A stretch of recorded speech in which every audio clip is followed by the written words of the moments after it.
Good evening, kids. Story time. There was a little man called Boris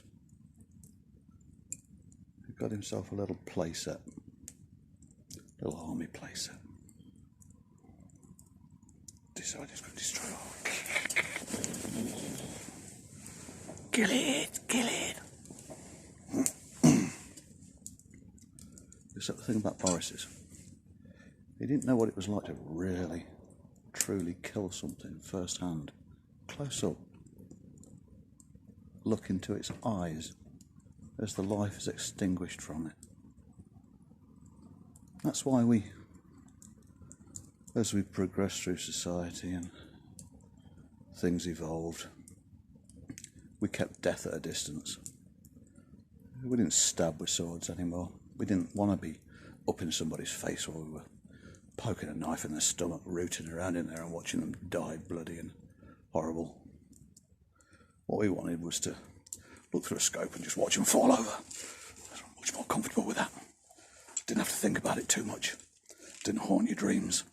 And then came bombs, planes, ships, drones, and politicians. They are the ultimate in distance killing. Now, Boris is playing with his playset.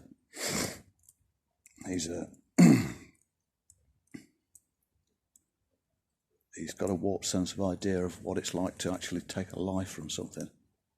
I don't know whether he's ever shot an animal. I mean, personally, I grew up on a farm, so I've shot an animal before. I've had to wring a rabbit's neck, a pigeon's neck, and I can tell you, the first few times, as a child, and you do that, you don't sleep well. It changes you. It really does. As you get older, you learn to turn it off, but to actually do it.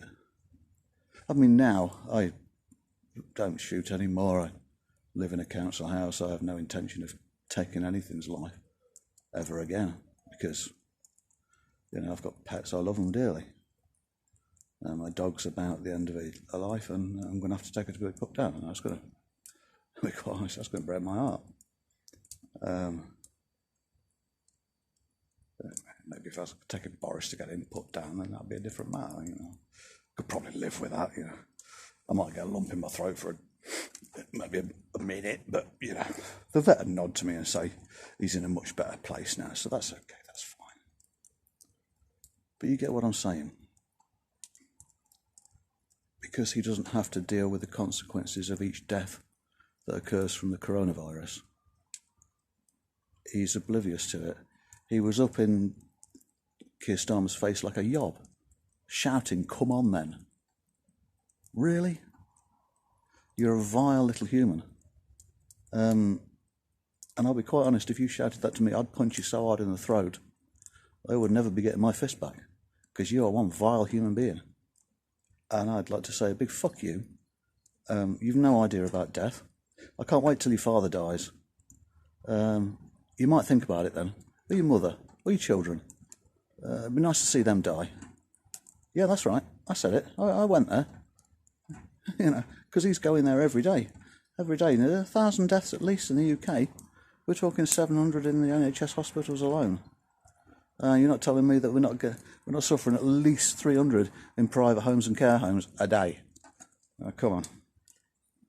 That motherfucker's covering some shit up and you know it. So there you go. There's my thoughts on the situation. I think he needs removing from power, forcibly if necessary. And that's a big nod to you in the higher ranks of the army. You're the guys that can do that. Yeah, military coup and all that. You can take over the country, put it into lockdown, protect the people. So, yeah, choice is yours. Let the little boy play with his fucking military playset and see how fucking far he takes us down this rabbit hole, because once Brexit comes and you're all fucking starving for food and everything else and medicine because the ports are clogged up. Oh, by the way, well done for voting for that. You did a cracking job. Fucking idiots. But what do I know? I just sit in my backyard and burn logs and drink beer. Good night.